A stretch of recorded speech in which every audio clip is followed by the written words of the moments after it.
Bienvenue dans cette nouvelle vidéo consacrée à la création d'un site web avec WordPress. Dans cette vidéo, nous allons nous consacrer à la réservation d'un hébergeur web et par la même occasion, l'enregistrement de notre nom de domaine. C'est parti!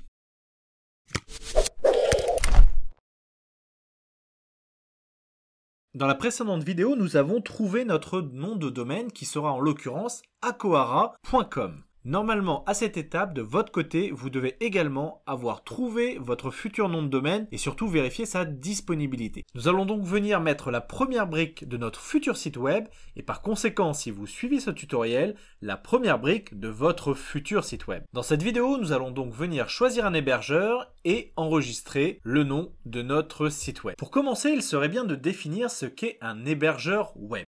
Un hébergeur web est tout simplement une société qui met à disposition un espace de stockage sur des serveurs disposés dans ses locaux. Pour faire simple, un hébergeur va venir stocker votre site web et le rendre accessible 24 heures sur 24. Un hébergeur web va également s'occuper de faire des sauvegardes régulières de celui-ci et de le protéger contre diverses attaques venues de l'extérieur. Alors les hébergeurs web, c'est un petit peu comme les manières de faire un site internet. Vous en avez tellement qu'il est facile de s'y perdre. En France, il existe énormément de sociétés qui proposent un service d'hébergement. Parmi les sociétés les plus connues, vous avez O2Switch, Planet Hoster, Yonos, OVH ou encore LWS. Vous pouvez retrouver les liens de tous ces hébergeurs dans les ressources utiles de la vidéo. La plupart des hébergeurs se valent, ils proposent tous des offres mutualisées et des performances et des prix assez similaires. De mon côté, j'ai une petite préférence pour O2Switch qui propose une formule à 5 € hors taxe par mois, ce qui revient donc à 6 € par mois.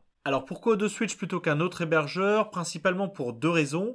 La première, c'est que l'offre d'O2Switch est illimitée, c'est-à-dire que l'hébergeur propose un espace que disque illimité. Il est possible d'installer autant de sites que l'on veut avec une seule offre d'hébergement. Et la deuxième raison tient au fait que O2Switch met à disposition l'interface cPanel, qui est une interface de gestion qui est à la fois ergonomique et très pratique, notamment pour les débutants. Nous y retrouverons notamment des outils qui faciliteront la création de notre site WordPress. Vous allez néanmoins retrouver des offres assez similaires d'un hébergeur à l'autre. Planet Hoster propose par exemple une offre qui est très proche de celle d'O2Switch. Yonos, OVH et LWS proposeront des offres d'entrée de gamme un peu moins chères, mais souvent bridées ou limitées sur l'espace de stockage. Si toutefois vous trouvez que l'offre proposée par O2Switch à 6 € par mois est un peu trop chère, dans ces cas-là, je vous conseille de vous tourner vers l'offre pro de Yonos. L'avantage de cette offre, c'est que la première année, elle est seulement à 1,20 € par mois, ce qui permet de tester un site ou de vous initier à la création d'un site internet sans avoir à trop dépenser. Alors soyez néanmoins vigilants, car passé 12 mois, l'offre passe à 9,60 € et pour ce prix, vous avez moins sur Yonos que ce que vous avez sur O2Switch. Donc nous allons venir ouvrir un compte chez O2Switch. Pour nous inscrire, il nous suffit de venir remplir nos informations personnelles. Alors petit tour de magie, nous venons de remplir toutes nos informations personnelles, nous cliquons sur « Je ne suis pas un robot » et nous passons à l'inscription. Alors il faut savoir que par défaut, tous les hébergeurs vous proposeront d'enregistrer votre nom de domaine gratuitement. C'est-à-dire que c'est l'hébergeur qui va se charger de l'inscrire auprès d'un registrard. Vous trouverez la possibilité de payer votre hébergement sur plusieurs années, mais nous allons choisir un paiement annuel. Alors à cette étape, O2Switch va venir vous demander le nom de domaine que vous souhaitez.